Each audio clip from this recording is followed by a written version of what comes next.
നമുക്കിന്ന് അരാപ്പൈമയെ പറ്റി നോക്കിയാലോ. ലോകത്തിലെ വലിപ്പം കൂടിയ ശുദ്ധജല മത്സ്യങ്ങളിലൊന്നാണ് അരാപ്പൈമ. തെക്കേ അമേരിക്കയിലെ ഏറ്റവും വലിയ ശുദ്ധജല മത്സ്യവുമാണ് ഈ അരാപ്പൈമകൾ. ഉഷ്ണമേഖലാ പ്രദേശങ്ങളിലാണ് ഇവ കണ്ടുവരുന്നത്. 10 അടി വരെ നീളവും 200 കിലോഗ്രാം ഭാരവും ഇവയ്ക്ക് ഉണ്ടാകാം. അന്തരീക്ഷ വായുവിലെ ഓക്സിജനാണ് ഇവ ശ്വസിക്കുന്നത്. അതിനായി ഇടയ്ക്കിടെ വെള്ളത്തിനു മുകളിൽ വരും. 20 മിനിറ്റോളം വെള്ളത്തിനടിയിൽ ശ്വാസമെടുക്കാതെ നിൽക്കാനും അരാപ്പൈമകൾക്ക് കഴിയും.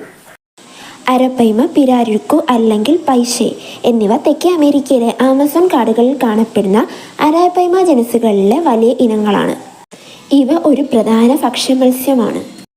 അമിത മത്സ്യബന്ധനവും ആവാസ വ്യവസ്ഥയുടെ നഷ്ടവും കാരണം ഇന്ന് ഇവ വംശനാശ ഭീഷണി നേരിടുന്ന മത്സ്യങ്ങളാണ്. ഇത് അരാപ്പൈമയുടെ കുട്ടിയാണ്. വീഡിയോ ഇഷ്ടമായ ലൈക്കും അതുപോലെ ഇങ്ങനത്തെ വെറൈറ്റി ജീവികളെ അറിയാൻ വേണ്ടി സബ്സ്ക്രൈബും ചെയ്യുക.